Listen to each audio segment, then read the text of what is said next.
Assalamualaikum warahmatullahi wabarakatuh. Saya Azmi Ilmafiroh, NIM T 2019-8139. Saya dari Tadris Biologi 4. Jadi, pada kesempatan kali ini saya akan menjelaskan tentang proposal penelitian saya yang berjudul Pengembangan handout hasil praktikum bioteknologi pada pembuatan yogurt sebagai sumber belajar biologi dan keterampilan siswa kelas 12 IPA di SMA Nuris Jember. Adapun dosen pengampu mata pelajaran metode penelitian pembelajaran biologi sendiri yaitu Bu Heni Setiawati SSI MPD. Yang selanjutnya yaitu bab 1 pendahuluan. Pada bab 1 pendahuluan terdapat latar belakang. Pendidikan merupakan suatu hal penting yang dapat membantu manusia dalam mengembangkan diri untuk menghadapi masa yang akan datang, baik dalam hal perkembangan pengetahuan, kemudian perilaku ataupun keterampilan. Hal ini menurut Agustin pada tahun 2021. Kemudian, pendidikan juga memiliki tujuan untuk menyiapkan para peserta didik agar mampu menjalankan peranan dalam lingkungan kehidupannya. Selanjutnya, di dalam dunia pendidikan terdapat dua hal penting. Yang pertama yaitu adanya seorang guru atau pendidik dan adanya siswa atau peserta didik. Jadi, seorang guru sangatlah penting dalam dunia pendidikan. Peranan seorang guru sangatlah penting dalam proses pembelajaran, karena gurulah yang akan memiliki tugas dalam merancang, melakukan, dan mengevaluasi hasil belajar dari peserta didik tersebut. Hal ini menurut Aulia dan Nurmawati pada tahun 2021.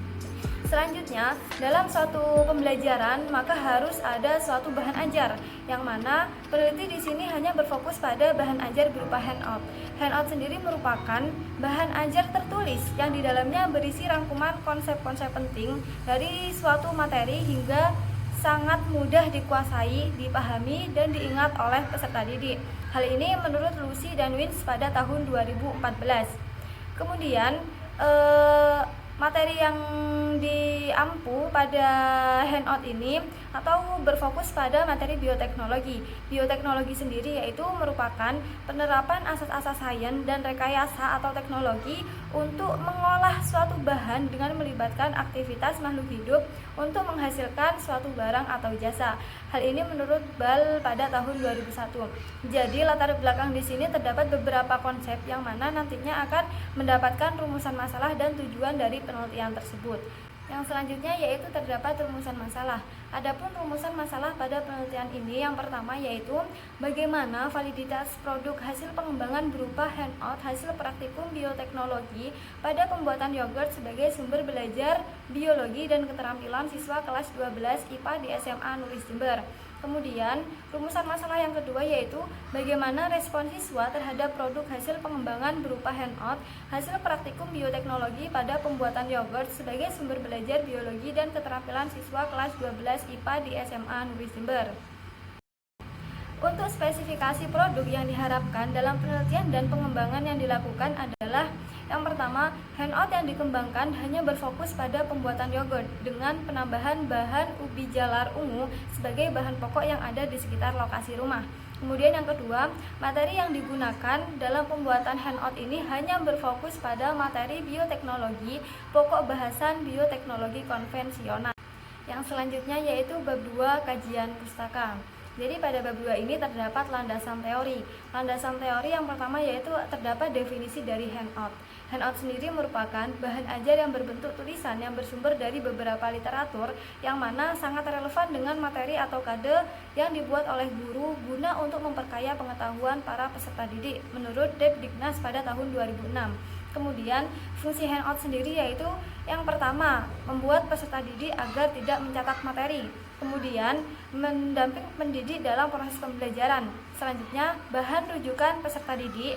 Kemudian, sebagai sarana untuk memotivasi peserta didik, meningkatkan pokok-pokok materi pembelajaran, memberi umpan balik pada peserta didik, dan menilai hasil pembelajaran atau hasil belajar. Hal ini menurut Prastawa pada tahun 2013. Selanjutnya terdapat manfaat dari handout. Manfaat dari handout di sini terdapat dua manfaat. Yang pertama yaitu meningkatkan kreativitas siswa dalam proses pembelajaran, kemudian meningkatkan kepahaman siswa melalui konsep-konsep materi yang sudah dibuat. Menurut Raharjo pada tahun 2016. Untuk landasan teori yang selanjutnya yaitu terdapat unsur-unsur dalam pembuatan handout. Yang pertama yaitu ada identitas dari handout, kemudian ada materi pokok. Identitas handout sendiri meliputi nama sekolah, kemudian ada kelas, nama mata pelajaran, pertemuan keberapa, handout keberapa, jumlah halaman, kemudian mulai melakukan atau mulai masuk pada materi pokok atau materi pendukung pembelajaran. Selanjutnya, terdapat langkah-langkah dalam pembuatan handout. Yang pertama yaitu menganalisis kurikulum, kemudian menentukan judul handout sesuai dengan materi pokok. Selanjutnya yaitu mengumpulkan referensi terbaru dan relevan dengan materi yang sudah ditentukan.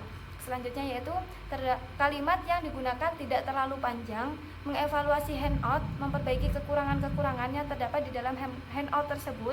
Selanjutnya, menggunakan berbagai sumber untuk menambah pengetahuan atau materi yang terdapat dalam handout tersebut. Yang selanjutnya yaitu terdapat aspek kelayakan handout. Jadi aspek kelayakan handout ini terdapat 3 komponen. Yang pertama yaitu ada aspek kelayakan isi, kemudian ada aspek kelayakan penyajian, dan aspek kelayakan penilaian bahasa. Hal ini menurut BSNP pada tahun 2014. Yang selanjutnya yaitu pembuatan handout hasil praktikum bioteknologi pada pembuatan yogurt. Yang pertama yaitu ada judul handout, kemudian ada kompetensi dasar. Kompetensi dasar ini yaitu KD 3.10 dan 4.10. Untuk KD 3.10 yakni menganalisis prinsip-prinsip bioteknologi dan penerapannya sebagai upaya meningkatkan kesejahteraan manusia. Sedangkan untuk KD 4.10 yaitu menyajikan laporan hasil percobaan penerapan prinsip-prinsip bioteknologi konvensional berdasarkan scientific method. Yang selanjutnya yaitu materi pembelajaran. Materi pembelajaran di sini meliputi pengertian dari bioteknologi, kemudian macam-macam bioteknologi, peranan bioteknologi dalam bidang pangan, pengertian yogurt, proses fermentasi yogurt, pengertian tanaman ubi jalar, pemanfaatan ubi jalar sebagai bahan tambahan yogurt. Selanjutnya yaitu prosedur pembelajaran. Dan yang kelima yaitu melakukan praktikum pembelajaran, yang mana praktikum pembelajaran ini terdapat 2 praktikum. Yang pertama yaitu praktikum dalam pembuatan bibit turunan yogurt, yang kedua yaitu praktikum dalam pembuatan yogurt. Yang selanjutnya setelah melakukan praktikum maka terdapat laporan praktikum.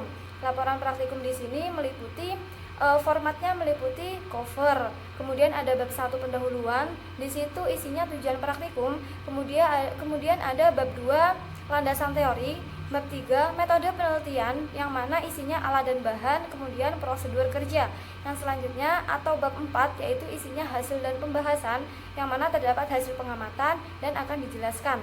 Yang selanjutnya ada penutup, yang mana penutup itu berisi kesimpulan. Yang terakhir yaitu daftar pustaka. Untuk yang ketujuh yaitu terdapat evaluasi dan latihan soal. Penelitian terdahulu dilakukan oleh Komariah dan Setiawan pada tahun 2016 tentang pengembangan handout bioteknologi SMA sederajat, yang mana berfokus pada pembuatan tempe dan biji kacang buncis. Pengembangan handout menggunakan model 4D dengan tahapan hanya dibatasi sampai proses develop. Dan untuk teknik pengumpulan datanya menggunakan teknik wawancara dan angket sebagai untuk mengetahui kevalidan dari handout tersebut. Sedangkan pada proposal penelitian ini peneliti sama-sama mengembangkan handout bioteknologi untuk SMA sederajat, akan tetapi berfokus pada pembuatan yogurt. Kemudian untuk pengembangan handoutnya sendiri menggunakan model Plum.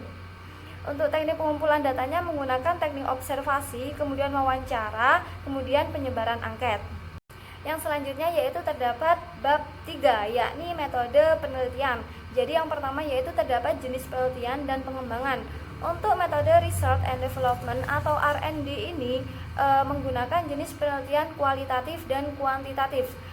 Sedangkan untuk desain penelitian menggunakan model Plum. Untuk langkah-langkah dari model Plum sendiri yaitu yang pertama ada fase penelitian awal, kemudian ada fase pengembangan atau prototype, yang ketiga itu ada fase penilaian. B, terdapat prosedur penelitian dan pengembangan. Jadi pertama-tama melakukan praktikum pembuatan bibit yogurt dan kemudian melakukan praktikum pembuatan yogurt yang ditambah dengan ubi ungu. Selanjutnya yaitu pengumpulan data melihat dari referensi yang valid.